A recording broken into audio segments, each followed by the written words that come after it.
আমাদের শিক্ষার্থীদের জন্য টেকনিক্যাল বিষয়ের একটা ভিডিও নিয়ে আমি হাজির হয়েছি, মোহাম্মদ জাহিদ হাসান।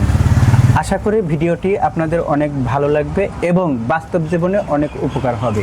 আজকে যে বিষয়টি নিয়ে আমি আপনাদের সামনে হাজির হয়েছি সেটা হলো একটা সিলিং ফ্যানের যদি 3টা টার্মিনাল থাকে তাহলে কিভাবে আমরা কমন, রানিং, স্টার্টিং এই 3টা জিনিস বের করব। চলুন আমরা পর্যায়ক্রমে এই বিষয়টা দেখি। আজকে আমার সাথে শিক্ষার্থী হিসাবে আছে আমার ভাতিজা তানভীর। সে সুদূর গাজীপুর থেকে আসছে আর সে আমাকে রিকোয়েস্ট করছে যে কাকু আমাকে এই বিষয়টা একটু ভালোভাবে বুঝিয়ে দিবেন। তো আমি বিষয়টা নিয়ে শুধু আমার ভাতিজাকে শেখাবো না, আমি সমগ্র জাতিকে শেখাবো। এজন্য আপনাদের অনুপ্রেরণা আমার একান্তই কাম্য। তো যাই হোক, অনেক কথা বললাম, এখন আমরা কাজে যাই। তো আমরা এখানে দেখতেছি যে 3টা টার্মিনাল, সেই 3টা টার্মিনালের মধ্যে একটা আছে ডিপ লাল, আর একটা হচ্ছে কালো, আর একটা হচ্ছে হালকা লাল। তো এগুলো দেখে তো আর আমরা বুঝতে পারবো না, সেজন্য আমরা কি করছি, একটা সিরিজ বোর্ড নিয়েছি। আর যেহেতু আজকে আমি ড্রয়িং আকারে দেখাবো এবং সেই সাথে প্র্যাকটিক্যাল সেশন দেখাবো, এই জন্য আমি 3টা জিনিসে একসঙ্গে নিয়েছি। তো আমরা প্রথম ড্রয়িং করব। আমরা জানি রানিং কয়েলের একটা পাশ থাকে, তার নাম হচ্ছে রানিং কয়েল দিলাম, আর একটা হচ্ছে স্টার্টিং কয়েল দিলাম। স্টার্টিং কয়েলের এস আর রানিং কয়েলের আর। যেহেতু এখানে 3টা টার্মিনাল, আমরা এখান থেকে একটা পাশ আমরা কমন হিসাবে নিলাম, সেটা হচ্ছে হালকা লাল। এটা হচ্ছে হালকা লাল হবে। আর এই প্রান্তটাকে আমরা এ প্রান্ত দিলাম, এটা বি প্রান্ত, এটা সি প্রান্ত। এখন প্রিয় শিক্ষার্থী বন্ধুরা, আমি যেটা বলতে চাচ্ছি সেটা হলো, যেহেতু আমাদের স্টার্টিংয়ে প্যাচ সংখ্যা কম থাকে, অর্থাৎ ইম্পিডেন্স কম থাকে। আর ইম্পিডেন্স বিষয়টা হলো এসি সার্কিটের সম্মিলিত বাধাকে ইম্পিডেন্স বলে। আর এই ইম্পিডেন্স বিষয়ে আমি একটা পরবর্তীতে ক্লাস নিব, আশা করি এর যাবতীয় কিছু বলবো, আপনারা সঙ্গেই থাকবেন। আরেকটা বিষয় হলো রানিং সাইডে আমাদের প্যাচ সংখ্যা বেশি থাকে। তো রানিং সাইড বলতে আমাদের বোঝাচ্ছে এ হতে বি, আর স্টার্টিং সাইড বলতে আমাদের বোঝাচ্ছে কি এ হতে সি।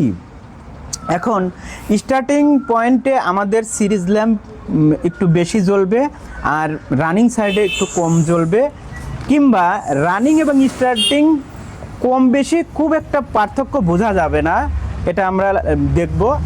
আর এ বি হতে সিতে যে সমগ্র বাধাটা হবে একেবারেই কম দেখা যাবে, এটা আমরা দেখাবো, লাইনটা দেখাবো। তো এখন আমরা সরাসরি এখন সিরিজ ল্যাম্প দিয়ে কিভাবে চেক করতে হয় সেটা আমি দেখাচ্ছি, আপনারা সঙ্গে থাকুন। এখন আমি এই যে সিরিজ লাইনটা নিলাম, এই সিরিজ লাইনটা এখানে প্লাগ ইন করার পরে আমি লাইনটা দেওয়ার পরে জ্বলছে, এখানে সরাসরি সাপ্লাই এসেছে। সাপ্লাই আসার পরে আমি এখন জানি না কোনটা কমন, এখন আমি লাল এবং কালোর মাঝে, অর্থাৎ ডিপ লাল যেটা সেটার মাঝে ধরছি। এখানে আমরা দেখতে পারছি যে এই ল্যাম্পটা মৃদু জ্বলছে, অনেক কম জ্বলছে। এরপরে আমি এটাকে কম রাখার পর এখানে ধরলাম, ধরার পরে এখানে একটু বেশি জ্বলছে। এখন আমি 3 নম্বরে এখানে নিয়ে আসলাম, এটা একটু বেশি জ্বলছে। দর্শক বা শিক্ষার্থী, আমি সবার উদ্দেশ্যে বলছি যে এখানে আপনারা খেয়াল করবেন, আমি যখন কালোটাকে ধরছি তখন এইখানে এসে একটু বেশি জ্বলছে এবং এখানে বেশি জ্বলছে। এবং আরেকটা জিনিস আমরা লক্ষ্য করছি যে এখানে সাপ্লাই দেওয়ার সাথে সাথে, অর্থাৎ কালোতে যখন আমি সাপ্লাই দিচ্ছি তখন এটা একটু নড়াচড়া করছে, ফ্যানটা ঘোরার প্রবণতা করছে, কারণ এখানে ক্যাপাসিটর না, এই জন্য ঘুরে উঠছে না। ক্যাপাসিটর সংযোগ করলে তাহলে আমরা এখান থেকে সংযোগ থেকে আমরা সিরিজ লাইন থেকে উপনীত হলাম যে আমার বাম হাতে যে কালো তারটা এখানে লাগানো রয়েছে সেটা হচ্ছে কমন, আর কালোটা হচ্ছে আমাদের রানিং হতে পারে নতুবা স্টার্টিং হতে পারে। এটা আমরা ক্যাপাসিটর দিয়ে ডিফাইন করব। তো আজকে পরবর্তীতে আমরা ক্যাপাসিটর লাগিয়ে দেখব যে কোনটা রানিং কোনটা স্টার্টিং। এখন আমরা এই এত দূরে বা এইটুক সময়ের মধ্যে আমরা জানতে পারলাম যে এই কালোটা, অর্থাৎ এই তারটা আমাদের কমন, তাহলে আমরা কমন নির্ণয় করতে পেরেছি। এখন তাহলে আমরা ক্যাপাসিটর লাগিয়ে দেখব যে কোন দিকে এই সংযোগটা যায়। ক্যাপাসিটরটা, এই যে আমাদের ক্যাপাসিটর, এটা একটা 3.5 মাইক্রোফ্যারাডের একটা ক্যাপাসিটর। আর এই ক্যাপাসিটর আমি এইখানে একটা এই সংযোগ এই যে এখানে দিলাম, এইখানে সংযোগ আপাতত এই সংযোগগুলো ঝালাই বা ওয়েল্ডিং করে দিতে হবে এবং যথেষ্ট ইনসুলেশন করে দিতে হবে, যাতে কোনোভাবেই এটা বডি না হয়, এটা আমাদের খেয়াল রাখতে হবে। তো আমরা এটা যারা টেকনিক্যাল কাজ করেন তারা এটা বুঝবেন।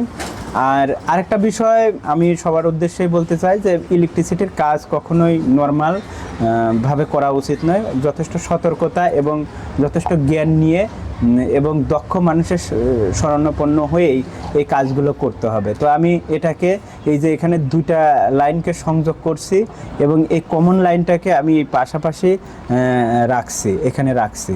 তো এখন আমি আবার সিরিজ লাইন